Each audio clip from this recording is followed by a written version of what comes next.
7 number के लिए केवल आपको मैं 7, ठीक है ना, 7 में केवल आपको यहाँ पर बताने वाला हूँ। अगर आप इन 7 को पढ़ लेते हैं तो कोई ना कोई एक आपके बोर्ड एग्जाम में आ जाएगा। आपको पूरा लेसन, ठीक है ना, जितने सभी लेसन आपको कुछ भी नहीं पढ़ना है, बस केवल आप 7, ये 7 2 लाइन का नहीं 14 लाइन आप केवल पढ़ लीजिए। 14 लाइन अगर आप पढ़ लेते हैं तो आपका 7 नंबर गारंटी दे रहा हूँ दोस्तों कि यहीं से आपके बोर्ड एग्जाम में आएगा, ठीक है ना। तो यहाँ पर दोस्तों हमारा जो पहला वो है, भाषासु मुख्या मधुरा दिव्या गिरवाड़ भारती तस्या ही मधुरम काव्यम तस्मादपि सुभाषितम। दोस्तों सबसे पहले जो आपको लिखना होता है संदर्भ, ये 2 नंबर में आता है, और हिंदी अनुवाद लिखेंगे तो 5 नंबर है, टोटल आपको 7 नंबर मिलेगा, ठीक है साथियों। अभी शायद आपको विश्वास ना हो रहा हो कि 14 लाइन पढ़ने के बाद कैसे हमारा 7 नंबर आएगा। दोस्तों बस एक बार केवल मुझ पर आप विश्वास कीजिए, आप इसको पढ़ लीजिए, 14 लाइन को तैयार कर लीजिए। जब आप एग्ज़ाम देकर निकलेंगे ना, तब आप एग्ज़ाम में जब आप लिखेंगे ना, तब आपके समझ में आ जाए कि हाँ आया है कि नहीं आया है, ठीक है साथियों। तो यहाँ पर मैं आपको बता दूं कि संदर्भ जो होगा, जितने मैं 7 लेकर आया हूँ, ठीक है ना, इन 7 का संदर्भ सेम होगा, ठीक है ना। जैसे कि प्रस्तुत पद्यांश या फिर श्लोक, ये क्या है, पद्यांश है, अभी हमने गद्य पढ़ा था। तो प्रस्तुत श्लोक या फिर पद्यांश हमारी पाठ्य पुस्तक के संस्कृत खंड के, ये किससे है, संस्कृत है ये, तो फिर संस्कृत खंड के सुभाषित रत्नान नामक पाठ से लिया गया है। यानी कि यहाँ पर जो 2 लाइन में आएगा, ठीक है ना, वो आपको इतना रखना कि वो किससे आएगा, सुभाषित रत्नान से आएगा, ठीक है साथियों।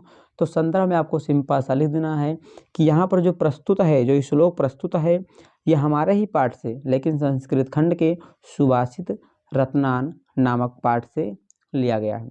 अब साथियों इतना हो गया, अब आपको लिखना है अनुवाद, इसका हिंदी अनुवाद। तो क्या लिखा है कि भाषासु मुख्या मधुरा दिव्या गिरवाड़ भारती और तस्या ही मधुरम काव्यम तस्मादपि सुभाषितम। आप क्या लिखेंगे हिंदी अनुवाद, तो भाषासु मुख्या मधुरा दिव्या गिरवाड़ भारती, गिरवाड़ भारती यानी कि संस्कृत होता है, तो भाषाओं में सबसे मुख्य सबसे मधुर हमारी क्या है, संस्कृत है। देखिएगा, भाषासु मुख्या मधुरा दिव्य गिरवाड़ भारती, यानी भाषाओं में सबसे मुख्य, सबसे प्रमुख, सबसे प्रधान, सबसे मधुर, सबसे दिव्य क्या है, गिरवाड़ भारती यानी कि संस्कृत है। तस्या ही मधुरम काव्यम तस्मादपि सुभाषितम, तस्य मतलब उसका, मधुरम मतलब मधुर, काव्यम मतलब काव्य, यानी कि जिस प्रकार से वो जितना मधुर है संस्कृत, उसी प्रकार से उससे भी मधुर उसके काव्य हैं, ठीक है साथियों। क्या लिखा है कि भाषाओं में सबसे मुख्य मधुर और दिव्य यानी कि अलौकिक संस्कृत है, और उससे भी तस्या ही मधुरम, और उससे भी मधुर उसका काव्य है, ठीक है। तस्मादपि सुभाषितम, और उससे भी मधुर उसकी सुभाषित हैं, ठीक है साथियों।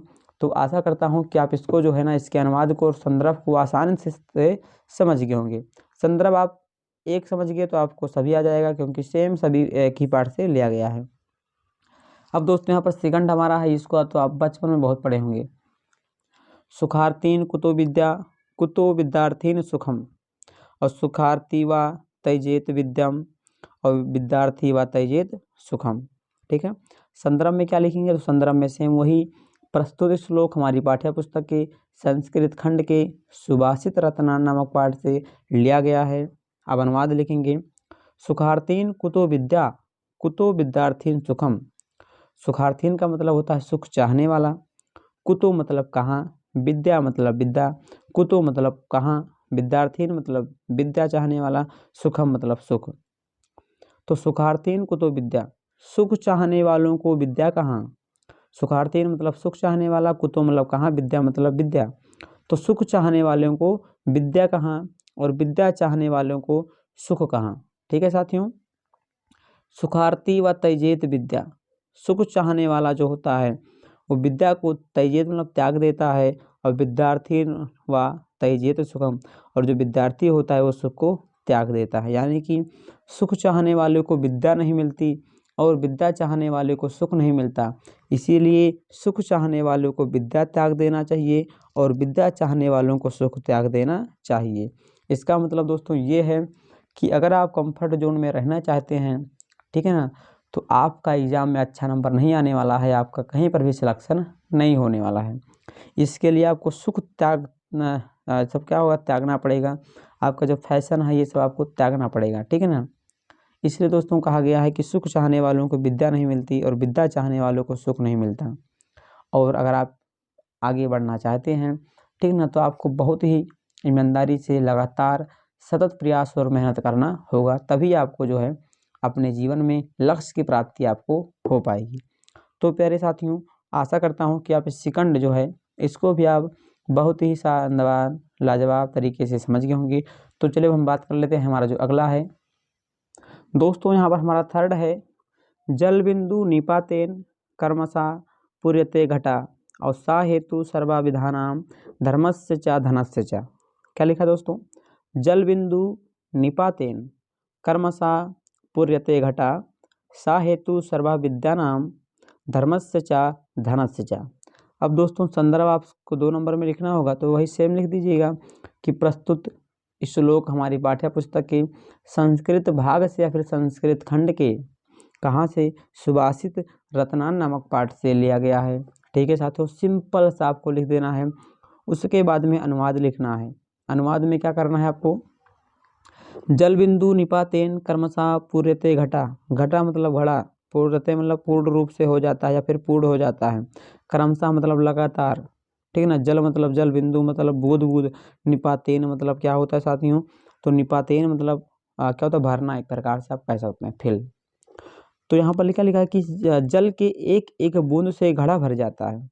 दोस्तों अच्छी बात यह है ना कि ये जो है कहावतें एक प्रकार से हैं, ये आपको रटना नहीं है, क्योंकि दोस्तों ये आपने पढ़ा होगा, इससे पहले जो है आपने उसको पढ़ा भी होगा, कभी ना कभी उसको सुना होगा।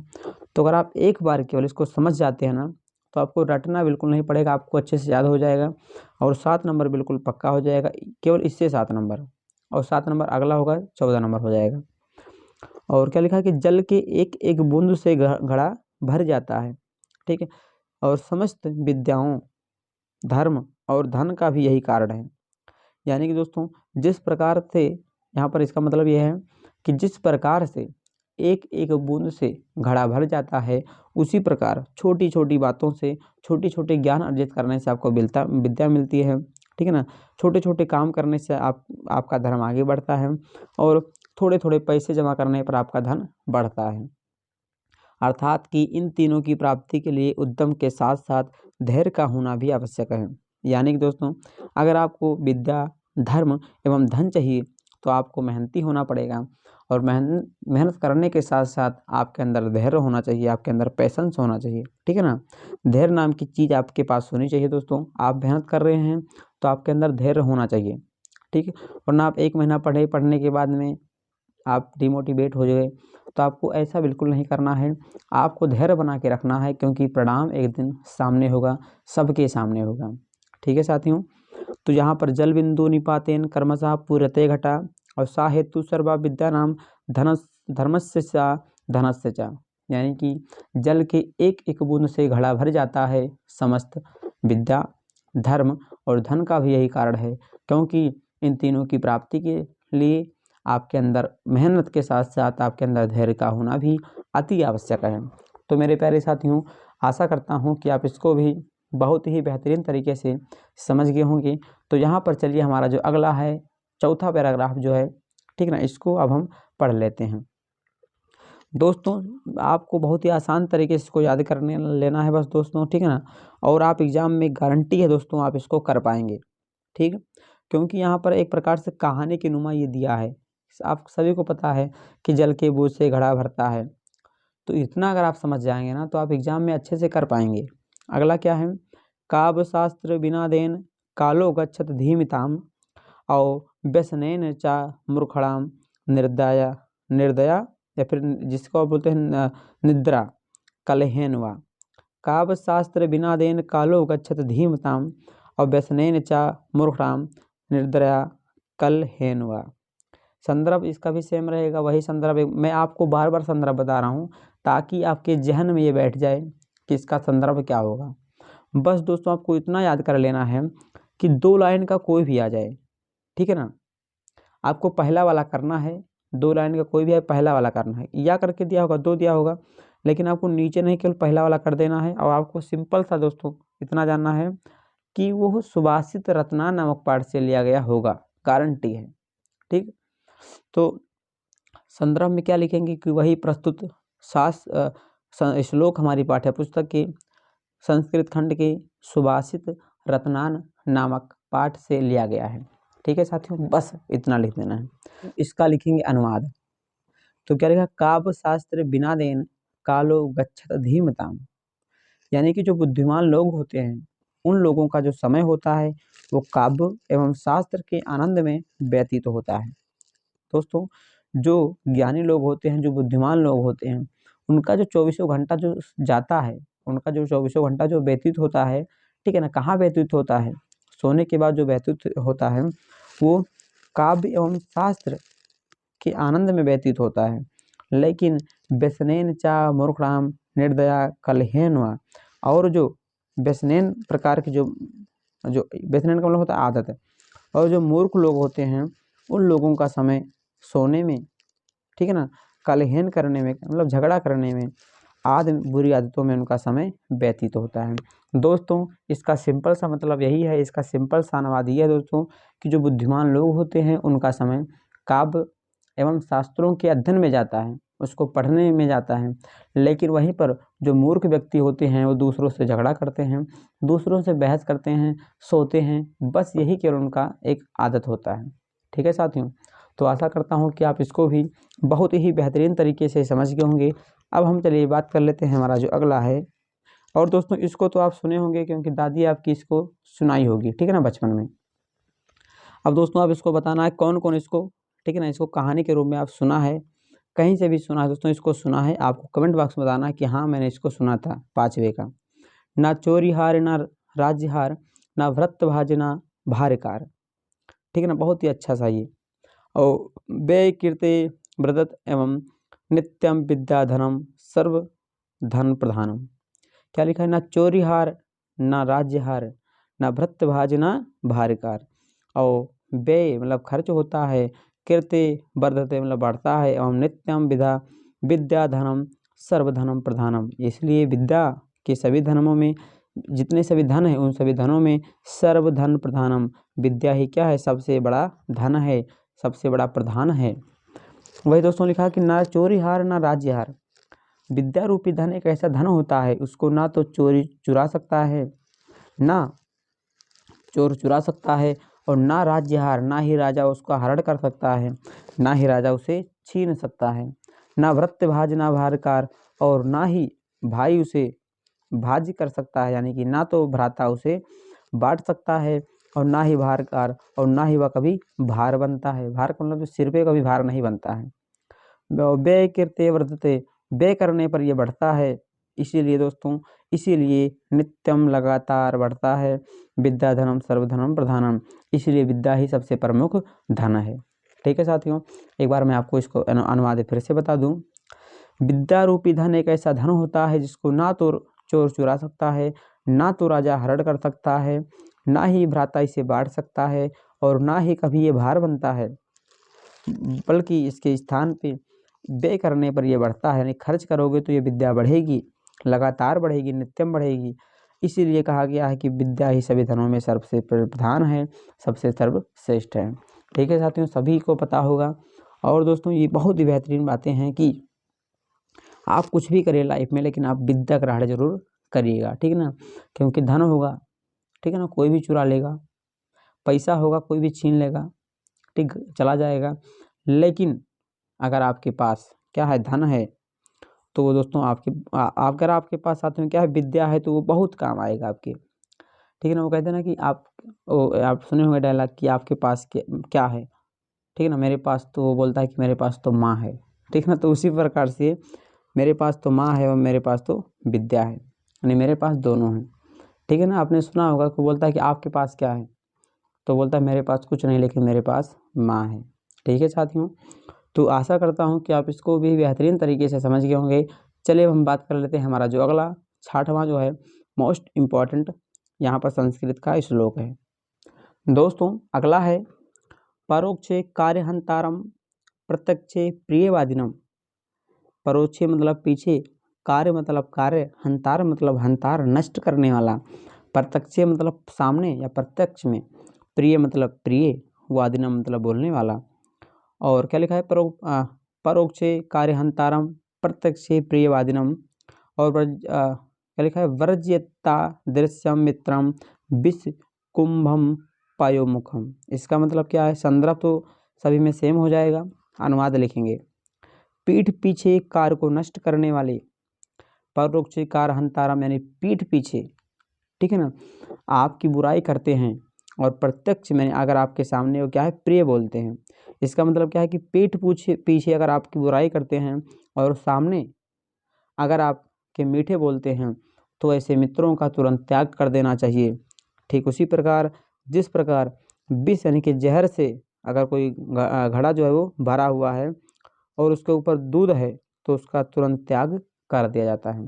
दोस्तों, इसका सिंपल सा मतलब यही है कि ऐसे मित्रों का तुरंत त्याग कर देना चाहिए, ऐसे मित्रों से तुरंत दूर हो जाना चाहिए, जो आपके सामने तो आपकी बड़ाई करते हैं, ठीक है ना, आप अच्छे हैं, आप बुरे हैं फिर भी आपकी बड़ाई करते हैं, और तो ऐसे मेरे मित्र का तो तुरंत त्याग कर देना चाहिए, और ऐसे मित्रों का भी त्याग करना चाहिए जो पीठ पीछे आपकी बुराई करते हैं। क्यों? अब यहाँ पर हमारा अगला जो है, विद्या विवादाय धर्मदाय शक्ति परेशान परपीड़नाय खलस्य साधो विपरीत मित जनाय दनाय चा रक्षणाय चा। ठीक है साथियों, तो इसका संदर्भ भी क्या हो जाएगा, सेम रहेगा। अब इसका अनुवाद हम समझेंगे। खल का मतलब होता है दुष्ट व्यक्ति, तो दुष्ट व्यक्ति की विद्या विवाद के लिए, ठीक है ना, धन किसके लिए होता है, घमंड के लिए, एवं शक्ति दूसरों को सताने के लिए होती है। ठीक है ना, जो दुष्ट किस्म के जो व्यक्ति होते हैं उनकी विद्या विवाद के लिए होता है, बहस के लिए होता है, और जो धन होता है ना वो घमंड के लिए होता है, एवं शक्ति दूसरों को हानि पहुंचाने के लिए होती है। लेकिन इसके विपरीत जो सज्जन व्यक्ति होते हैं, ठीक है ना, उनकी विद्या ज्ञान के लिए, संपत्ति दान के लिए, एवं शक्ति की दूसरों की रक्षा के लिए होती है। ठीक है साथियों, तो बहुत ही बेहतरीन तरीके से आपको इसको भी तैयार कर लेना है, काफ़ी इम्पोर्टेंट है। ठीक है ना, तो कोई ना कोई इनमें से आपके बोर्ड एग्जाम में टपकेगा, गारंटी है। अब दोस्तों यहाँ पर एक छोटा सा और बचता है, तो आप इसको भी कर लीजिएगा। ठीक है ना, ब्रजादपि कठोराण मृदून कुसुमादपि लोकोत्तराणाम चेताम को ना विज्ञानो महारथी। संदर्भ क्या हो जाएगा, सेम हो जाएगा, सुभाषित रत्नान से लिया गया है, और अनुवाद हो जाएगा असाधारण पुरुषों अर्थात कि महापुरुष के व्रज के समझ से कठोर तथा पुष्प से कोमल हृदय को भला कौन जान सकता है। यानी कि जो महान पुरुष होते हैं उनके ब्रज के समान कठोर और पुष्प से कोमल हृदय को भला कौन जान सकता है, इसका सिंपल सा हिंदी अनुवाद हो जाएगा। तो प्यारे साथियों, आशा करता हूँ कि आप संस्कृत के इस जो श्लोक को आप अच्छे से समझ गए होंगे। मैं गारंटी के साथ कह रहा हूँ साथियों कि अगर आप इतना अगर पढ़ लेते हैं ना, इतना 7-8 पढ़ लेते हैं, तो आपका 7 नंबर यहाँ से बिल्कुल पक्का हो जाएगा। ठीक है साथियों, तो चलिए अब हम बढ़ते हैं हमारा जो अगला, ठीक है ना, टॉपिक कौन सा है। क्वेश्चन नंबर 8 में क्या लिखा है कि दिए गए संस्कृत गद्यांशों में से किसी एक का ससंदर्भ हिंदी में अनुवाद कीजिए। साथियों, यहाँ पर 2 आपके पैराग्राफ दिया होगा संस्कृत का, उसमें से आपको एक का, 2 में से केवल एक का संदर्भ लिखना है और उसका हिंदी में अनुवाद करना है। दोस्तों, अगर आप संदर्भ लिखेंगे तो आपको 2 नंबर मिलेगा, और अगर आप इसका हिंदी अनुवाद कर देंगे तो आपको यहाँ पर 5 नंबर मिलेगा, यानी कि टोटल आपको यहाँ पर 7 नंबर दोस्तों मिल जाता है। ठीक है साथियों, जो भी आता है आपको वही करना है। तो चलिए मैं आपको बहुत ही बेहतरीन तरीके से बता दे रहा हूँ कि दोस्तों किस प्रकार से बहुत ही आसान तरीके से आप इसका जो है हिंदी अनुवाद आप कर सकते हैं। ठीक है साथियों, दोस्तों यहाँ पर आपको लिखना रहेगा खंड खा, ठीक है ना। उसके बाद में प्रश्नोत्तर कौन सा है, तो प्रश्नोत्तर संख्या 8 है, तो यहाँ पर लिखेंगे प्रश्नोत्तर नंबर 8। ठीक है, आप इस प्रकार से यहाँ पर अंडरलाइन भी नीचे कर सकते हैं। उसके बाद में साथियों आपको यहाँ पर आगे का 2 शब्द जिस प्रकार से आपने, ठीक है ना, वहाँ पर किया था हिंदी गद्यांश और पद्यांश में, आगे का 2 शब्द और लास्ट का यहाँ पर 2 शब्द आपको, ठीक है ना, इसी प्रकार से यहाँ पर लिख देना है, बीच में इस तरह पर डैश डैश करने के बाद। ठीक है साथियों, उसके बाद में आपसे संदर्भ पूछा है और हिंदी अनुवाद, तो सबसे पहले आप लिखेंगे संदर्भ।